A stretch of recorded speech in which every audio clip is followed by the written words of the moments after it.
Today we have Anson Koh with us. Hello. Anson started playing drums since the age of 4 and began teaching and playing professionally since the age of 18. He has performed in many countries, which include Japan, Australia, Malaysia, Hong Kong, India, Brunei, Indonesia, and he's a part of a few groups here, which include Wicked Aura, Cut Quartet, and the Steve Mcqueens. On top of that, he's also the session drummer for Nathan Hartono. Thanks for doing this, man. Thank you, Ridwan. So before anything, Anson and I are actually very good friends. So he's... I can tell he's feeling a bit nervous. So please don't be nervous. My throat a bit dry.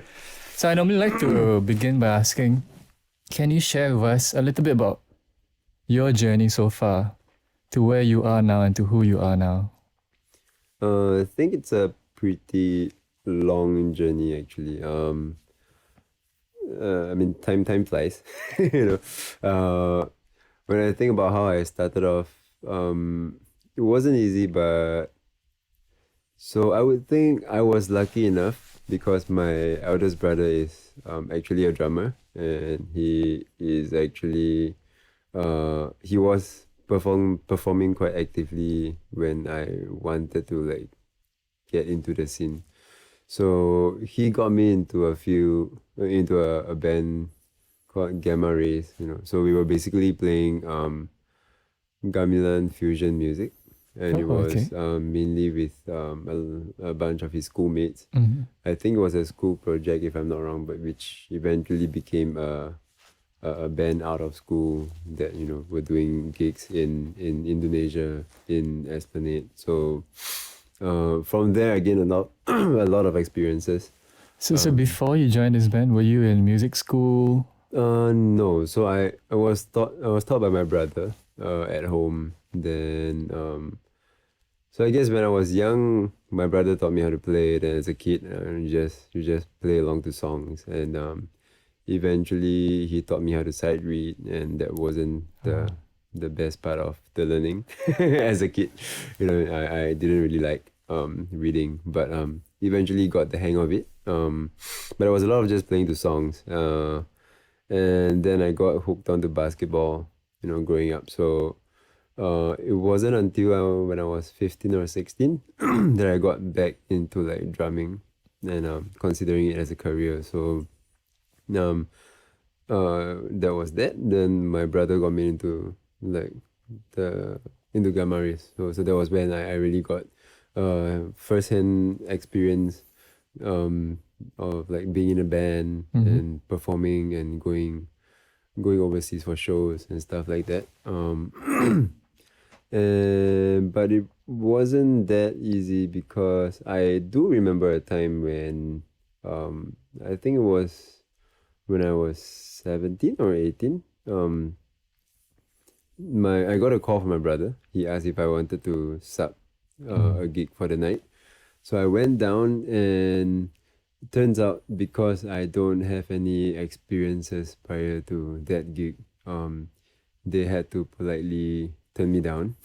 So you showed up? Yeah, I showed up. Wow, but they were kind enough to still pay me for transport for coming down. But it wasn't the best feeling, but I understood where it came from because as a business they couldn't risk having someone with no experiences. So I would say it's not it hasn't always been smooth sailing or like really easy, but I'm thankful that I got quite a lot of help on the way, from friends and people around me that are nice enough to care and help. And help each other out, grow together. Like Ridwan, for example, we know each other from quite a few years back. Yeah. Because we play a lot together actually, in different outfits and all that over the years. Because you have been part of my journey as well. Yeah. Wow. And this brother teaching you thing, that's so interesting to me actually. So he taught you your foundation in music. Yeah. Pretty. How much older is he? He's 12 years older. I see. Yeah. Wow.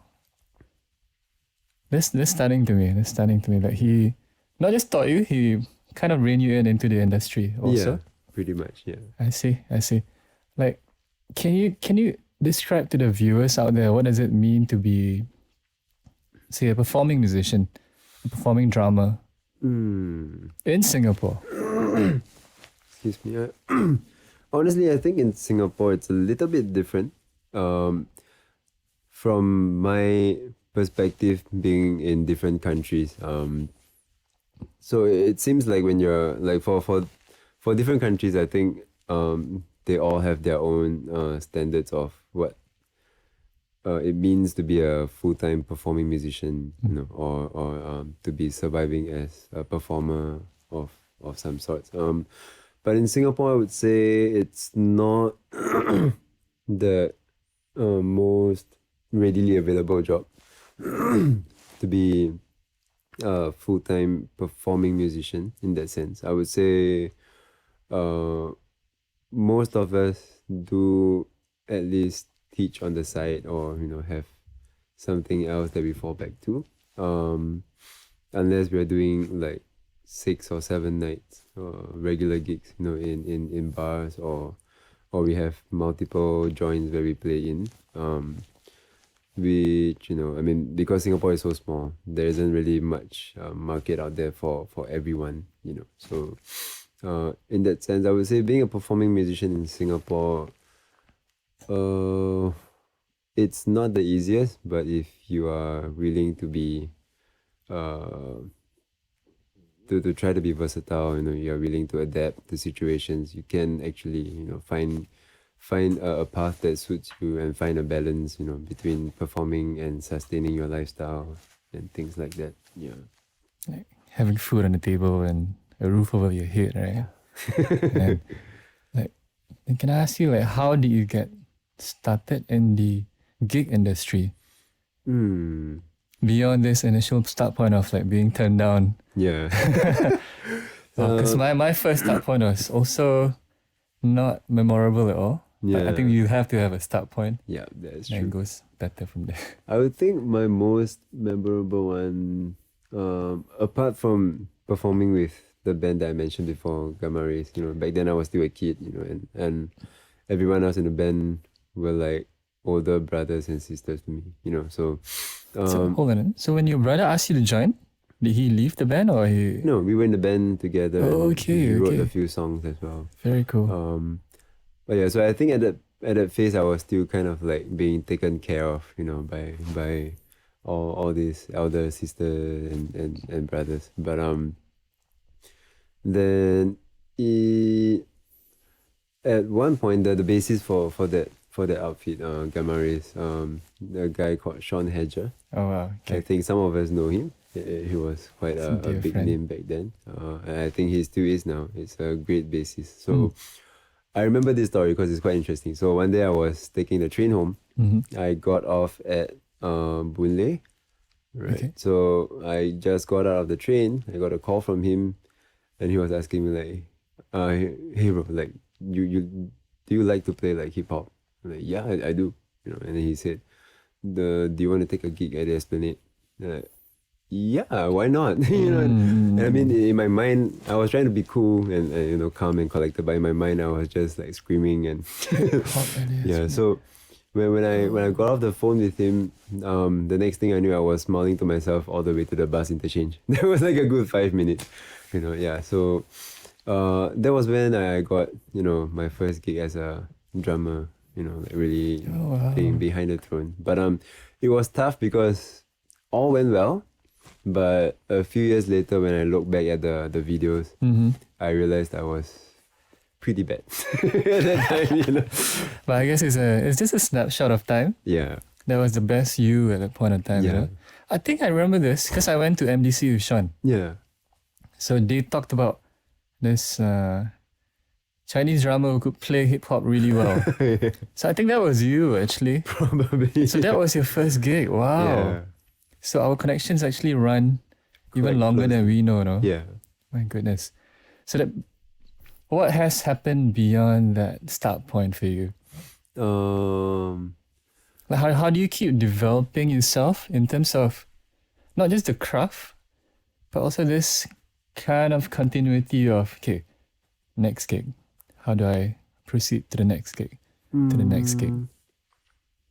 But I would say, you just I didn't worry too much about these things back then.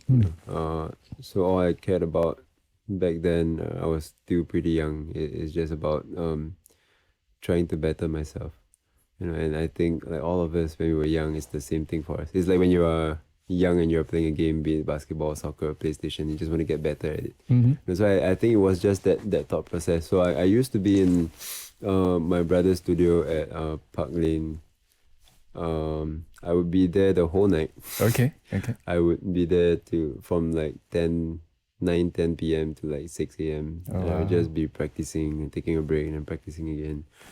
So those were the days. But I think from then on, you just get a hang of like trying to be better and but I think back to your question, I think it's more about being open to people's like opinions and suggestions, and I think those things really helped me get further, in the on my journey, because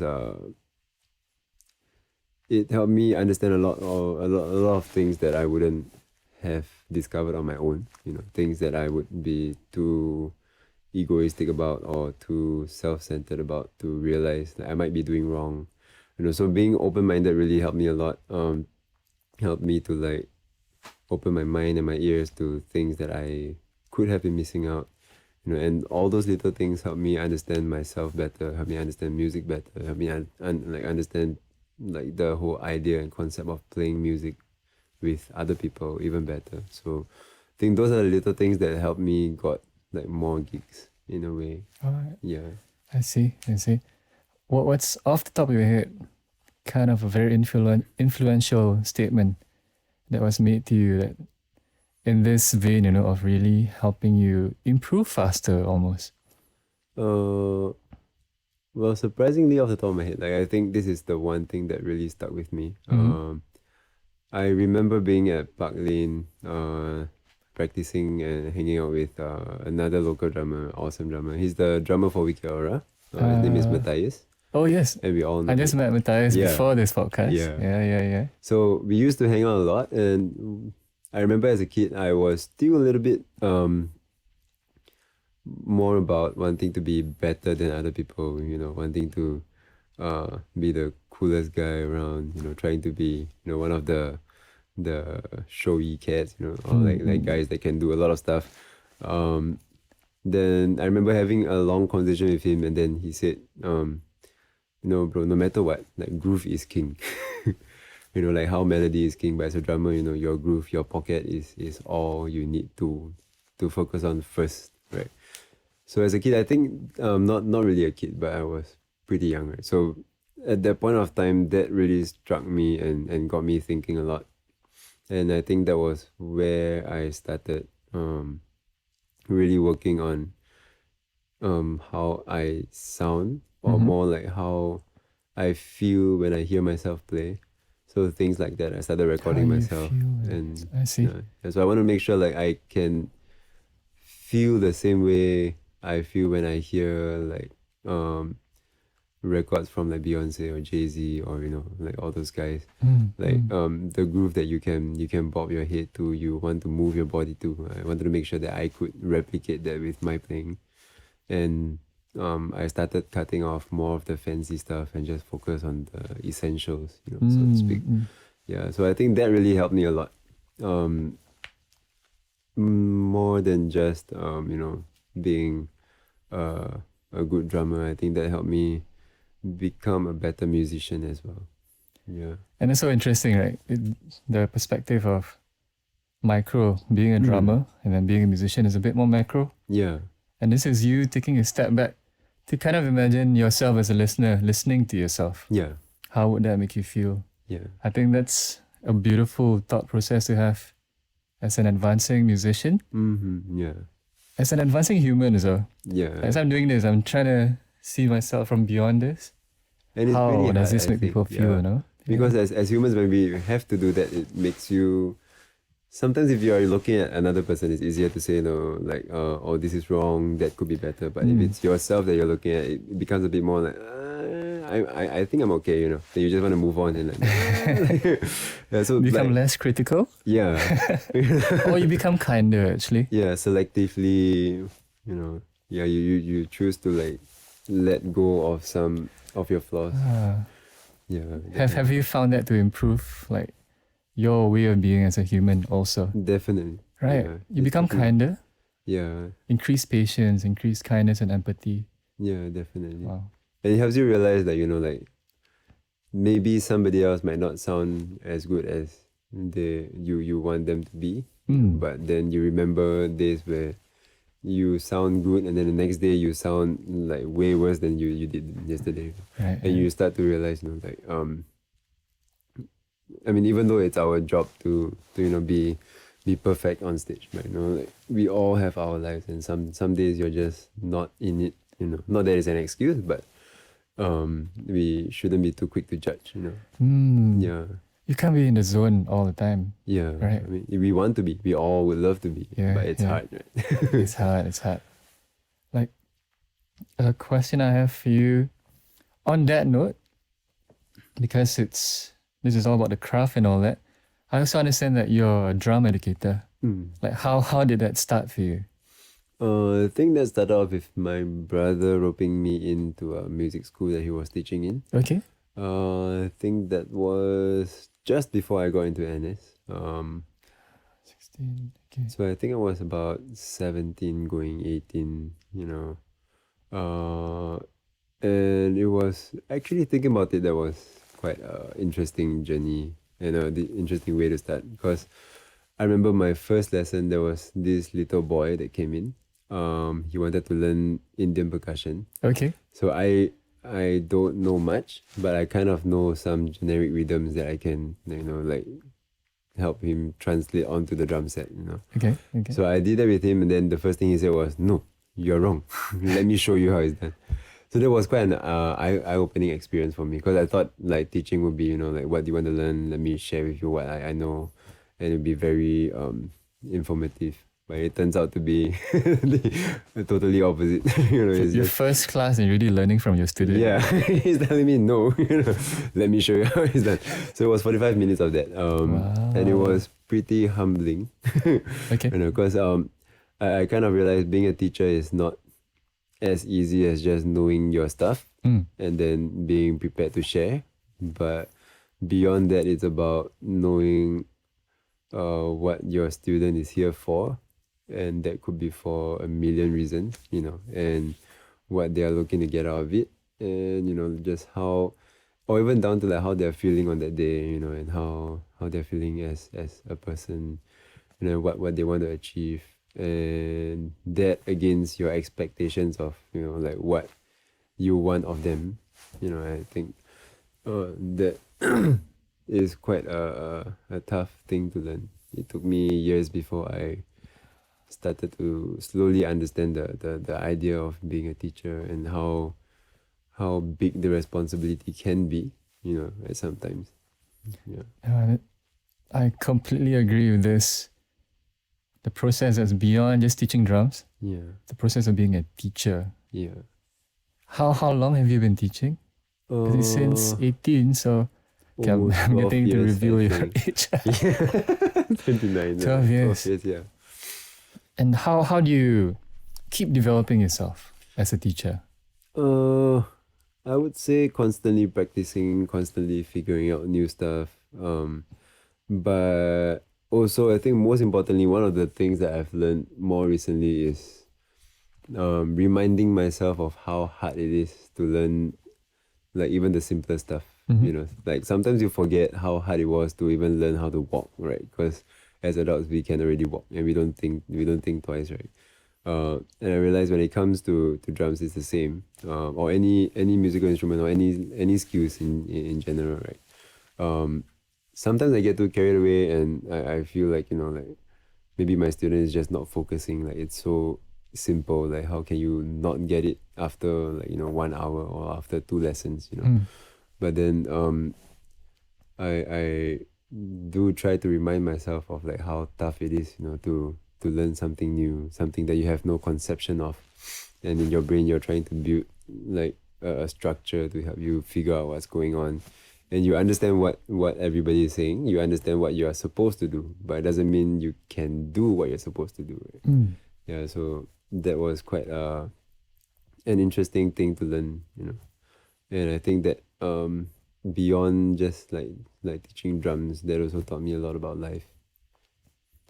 That's exponentially more empathy for a fellow human being who's trying to pick up something new. Yeah, precisely. What do you do to remind yourself? Because I think for many of us who are musicians already and also teaching, many things came naturally to us for some reason or other. But then when you see someone else struggle, and then you get different kinds of struggles happening.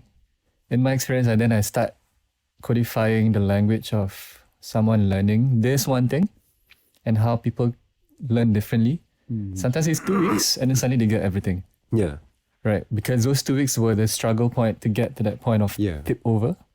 So maybe like, what are some things you do to remind yourself of this? Do you just like think back to you reflect on lessons, or is there a particular thing that you do? I would say sometimes I still forget. I agree. I teach a lot as well. It's easy to get carried away, right? Yes. Yeah. But whenever I'm practicing, I feel like that those times actually reminds me of how hard it can be, because like I'm not like, at least recently I'm not so caught up with practicing things that are advanced, in a way. I start to be more picky about my foundation and my fundamentals more than before. So like working on those stuff, things that your student would learn on like their first lesson, right? And you are practicing the same stuff, but of course you are a lot more strict with yourself, right? But then you still can't do it perfectly, right? And those times really humble me, and when I go for a break, when I drink, when I go out for a cup of coffee or something between my practice, I do feel really demoralized, and really shitty about myself. And then those times I would remember, like, this is how my students felt, in class. Right. And this is how tough it is for them. Yeah. And so I learned to like be more patient and be more just try to explore different ways to present the same thing to them. Yeah, I think I'm sure you do that a lot too. Yeah. Like, kind of the same end result, but the systems can be different for a different learner, right? Yeah. Presenting different options for them and letting them find the best way for them to figure themselves out. Oh, I'm a big fan of this. Different systems. Yeah. Moving back to the performer kind of mind frame, because I understand you're a session drummer as well. We've played on sessions together. Like, what's your show prep like? Let's say you have a gig coming up, and you have this bunch of songs that you gotta execute as humanly perfect as possible. That's what we are expected to do as session musicians. So what's your show prep like? Because I think it's different for everyone. Honestly, I do wish I was more disciplined, to be sitting backstage and like doing my warm-ups and stuff. But I'm not gonna lie. He doesn't.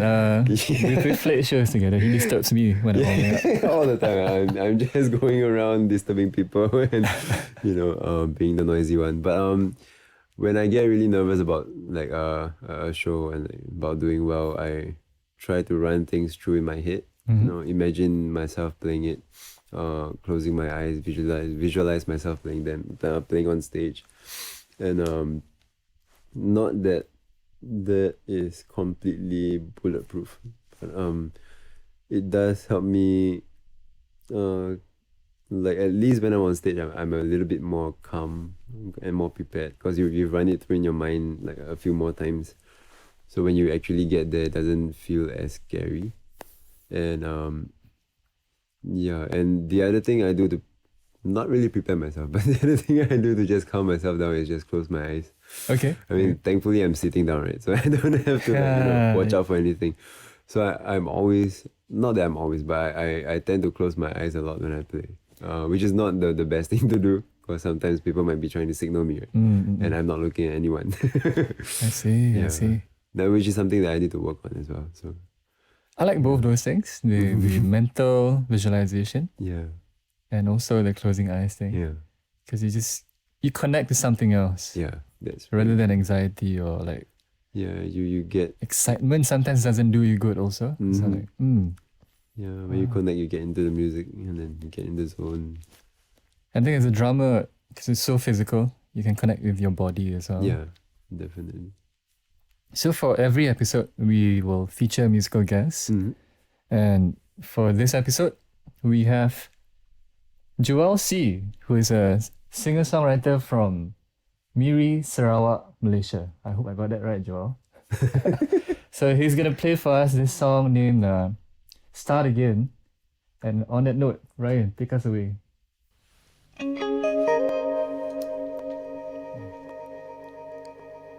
Part of me,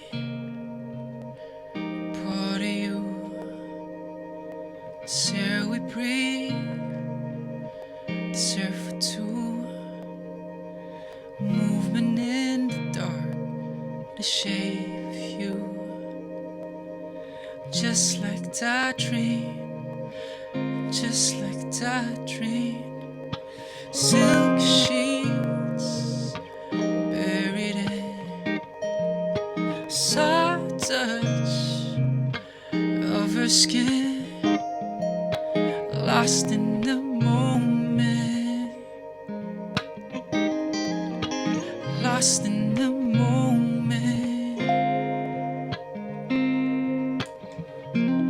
And I hope in the morning we can stay in, talk till the sun sets, baby, and then start again.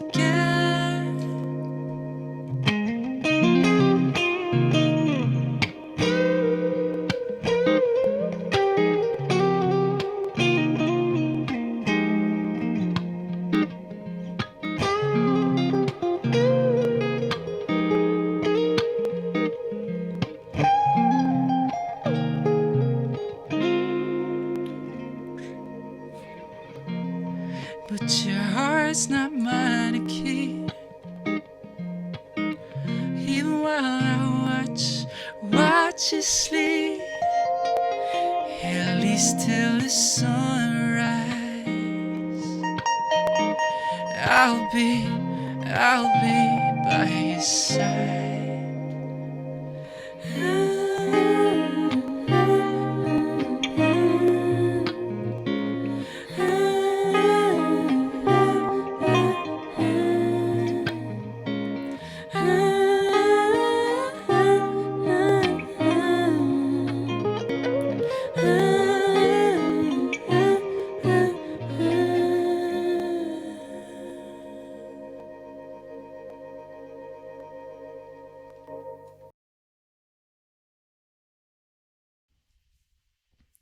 So I hope you enjoyed Joel C's song, and I think the guitar player is probably looking a bit familiar now in a different colored shirt.